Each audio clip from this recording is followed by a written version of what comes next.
each time the opportunities are just increasing more and more. Well, the opportunities, we're doing better. Even if you look back 6 months ago, I mean, now all of a sudden you feel even better. So, and I think we're only going to go in one way. Does anybody have any questions? Mr.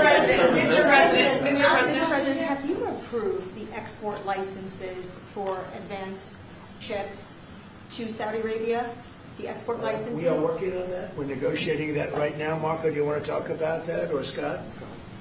Okay, well, I mean, that's part of what we may have announcements on that later today. But that's what we've been working on is the mechanics by which something like that could be achieved. And it's part of the broader process, part of this broader engagement and cooperation between our two countries. Certain levels of chips. Yeah. And for the Crown Prince, Your Royal Highness, you're talking about $1 trillion of investment. Could the kingdom continue to do that with oil prices in the mid-60s? Yeah, we are not creating fake opportunities to, please America, please President Trump. It's real opportunities. For example, when you ask about the AI and the chips, Saudi Arabia have a huge demand of, a huge need of computing power, and we're going to spend in the short term around $50 billion by consuming those semiconductors for our needs in Saudi Arabia. And with the agreement that we're going to have with the Americans, that will allow us to focus that consuming power in short term by $50 billion from the South of America, and long term with hundreds of billions of dollars in the long term. So there's a lot of real opportunities that fit to our needs in Saudi Arabia and fit to our investment strategy. Mr. President, is it appropriate, Mr. President, for your family to be doing business in Saudi Arabia while you're president? Is that a conflict of interest? And Your Royal Highness, the U.S. intelligence concluded that you orchestrated the brutal murder of a journalist. 9/11 families are furious that you are here in the Oval Office. Who are you with? Why should Americans trust Who are you with? And the same to you, Mr. President. Now, who are you with? I'm with ABC News, sir. You with who? ABC News, sir. Fake news, ABC fake news, one of the But the worst, question is one of the legitimate, worst sir. in the business. But I'll answer your question. Thank you. I have nothing to do with the family business. I have left, and when I've devoted 100% of my energy. What my family does is fine. They do business all over. They've done very little with Saudi Arabia, actually. I'm sure they could do a lot. And anything they've done has been very good. That's what we've done. We've built a tremendous business for a long time. I've been very successful. I decided to leave that success behind and make America very successful. And I've made America more successful by far than it ever was, and that it ever could have been, no matter who was president. There would be nobody bringing in $21 trillion, that I can tell you right now. As far as this gentleman is concerned, he's done a phenomenal job. You're mentioning somebody that was extremely controversial. A lot of people didn't like that gentleman that you're talking about. Whether you like him or didn't like him, things happen. But he knew nothing about it, and we can leave it at that. You don't have to embarrass our guest by asking a question like that. Just ask Mr. President, if you allow me to answer.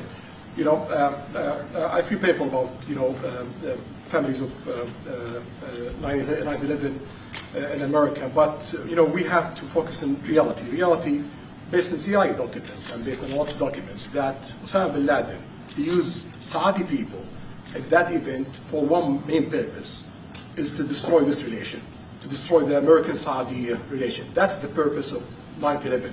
So whoever buying that means they are helping Osama bin Laden's purpose of destroying this relation. He knows that strong relation between America and Saudi Arabia is bad for extremism, it's bad for terrorism. And we have to approve him wrong and to build our relation, to continue developing our relation. It's critical in the safety of the world. It's critical against extremism and terrorism.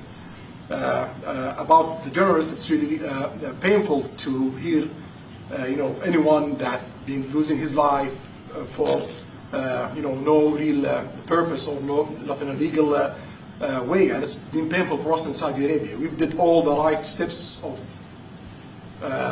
investigation, etc., in Saudi Arabia, and we've improved our system to be sure that nothing happened like that, and it's painful and it's a huge mistake, and we are doing our best that this doesn't happen again. Mr. President. Thank you, Mr. President. The Crown Prince has been instrumental in helping lifting the sanctions on Syria. That's true. Will there be any joint investment between the U.S. and Syria? And will you visit Damascus? Are you from Syria? No, but Where are you from? I'm from Palestine. Oh, making a lot of progress, huh? Very good. Well, they like it. The Palestinians like me. As well, after you, The sir. Palestinians are doing very well, actually. I think we're working very closely with a lot of people that make everybody happy, including Israel, the Palestinians, and everybody. That's very interesting. No, I think that, I will tell you, the Crown Prince called me, and he specifically asked me if I would lift the sanctions on Syria, because he wants to see Syria make it. As you know, the leader of Syria was just here. We had a great meeting, and he's a strong guy, and I guess you need a strong person to run it.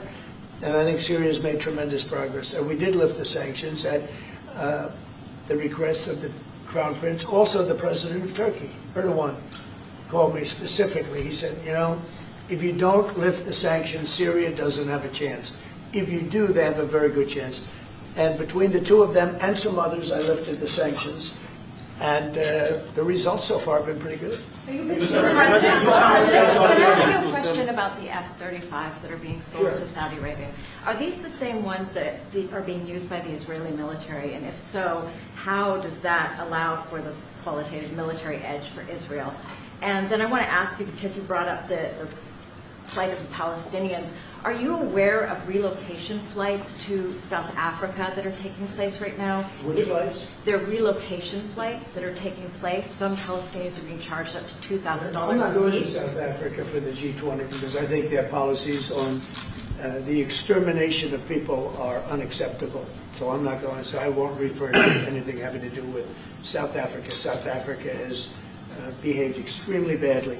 But I will say that when you look at the F-35 and you're asking me, is it the same? I think it's going to be pretty similar, yeah. You know, How will that this affect- is a great ally, and Israel's a great ally. And I know they'd like you to get planes of reduced caliber. I don't think that makes you too happy. They've been a great ally. Israel's been a great ally.